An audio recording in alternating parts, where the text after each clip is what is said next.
What's up, guys? Welcome back to the channel. Um, it's 60 degrees outside in Chicago right now, and I wish I was outside, but I'm not. Actually, I thought this was important, so instead of being outside, even if it's just on the balcony, I wanted to get this out there. It's something that's important to me, and it's been important to me since I started working as a doctor. Maybe 3 or 4 months ago, at the time of this recording, I made an Instagram post, and I talked about how, physicians, we sometimes bring patients home with us. Not like actually bring them home with us, but, the concepts of the patients we bring home with us, and you know what I mean.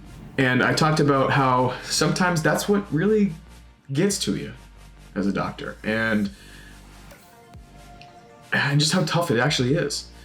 So a couple editors of this particular magazine, into which I won't go into tremendous detail because it hasn't been posted yet, asked me to write an article about just exactly what it's like treating patients with a chronic illness. And I thought, you know what? Awesome, that's something I can talk about. I'm a doctor who takes care of patients with chronic illnesses, and I also happen to be a doctor who has a chronic illness. I've been diabetic for almost 26 years now. So I kind of see from both perspectives what's going on. So I thought to myself, you know what? Yeah, would love to. And then I started writing it. It got really introspective really quickly. It also got kind of dark pretty quickly. I was worried that it was going to be too dark, maybe too depressing for, the general population. Now, I think doctors and nurses and other hospital staff, they would easily kind of pick up what I'm putting down. But maybe not so much for the lay people. So I had a couple people very, very close to me actually read through it. Their support was actually incredible. They said, you know what? This is your truth. This is how you feel. They asked you to write about how you feel, so you should write about how you feel. And that's exactly what I did. The more and more I've let this article percolate, the more and more I think it's important that we talk about patients with chronic illnesses and how we view them. Additionally, I think it's also important that we talk about those of us who have chronic illnesses. And frankly, it's a really tough thing to balance. So yeah, let's hop into the article. So every patient is different. Every patient's family is different. One disease affects one patient differently than that same disease affects a different patient. And, we see this every day, and sometimes that's part of the job. There are so many bread and butter diseases out there. We see these day in, day out. We treat them all. We try to get a feel for the patient's psyche. We try to get a feel for the family dynamic, should there be one. Part of this job is to practice with empathy. It's not practice empathy, it's practice with empathy. That's the job, and sometimes it's harder than we think it's going to be. We do our best to separate ourselves from the hospital when we leave, but sometimes we fail. After a month of being on call, or seeing a patient for the 15th time in clinic, or doing a procedure for the 1,000th time, something always works its way home with us. There's so much about medicine that we do know, but with that comes the understanding of just how much of medicine we don't know. And that's what's really crippling. Chronic illnesses are tough on physicians because those patients really weigh on us. Part of our job is to develop a relationship with the patients for a number of reasons. It helps us connect with our patients, it helps us provide better care, but sometimes these relationships get really heavy. We see so many patients with at least, partially self-induced or self-inflicted diseases, and we do our best to educate and teach and identify barriers and fight those barriers to their health. Some of these patients listen diligently. There's no fault in being undereducated about something. It's part of my job to teach a patient how to take care of themselves.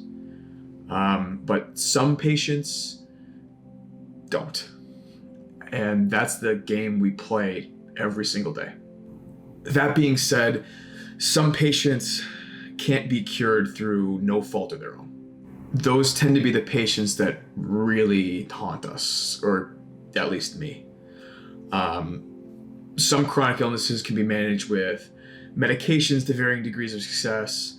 Depending on the patient, some can't. Some chronic illnesses can be managed lifelong, and these patients can lead an otherwise normal life.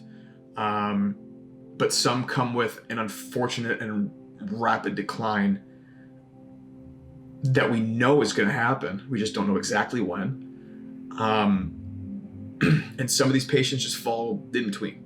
Regardless, the weight of these patients on their providers is something that's not insignificant. So people often hear about how doctors work too many hours and patients are worried that doctors are exhausted. Fine. There's a reason we train so hard, because you always fail to the level of your training. So I can go in exhausted and know very well that I'm going to be able to provide appropriate care to whomever happens to be in the hospital, because I will fail to the level of my training. And that's why our level of training is so, so high. But the hours are not really the complete picture. Of course, there's some truth to that, but some of the exhaustion comes from more than the actual in-hospital work. Whenever we think about patients at home, however briefly, and it's never briefly,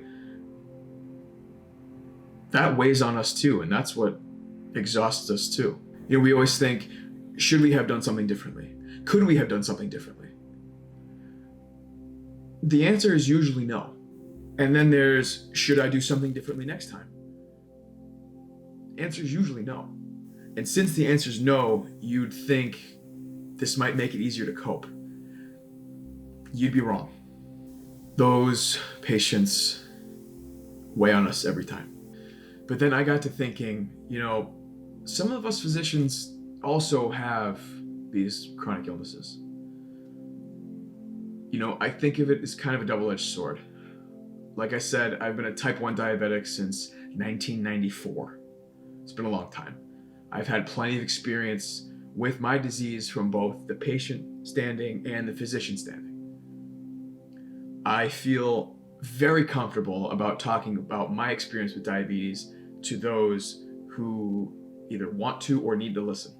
I find that my patients might appreciate my insight on their disease, on our disease, because I've had the medical training, I've had the experience with the disease, and I think they appreciate my insights. And they know that I've got plenty of empathy for whatever it is they're going through, because I've gone through it too. And that makes our connection a little bit stronger.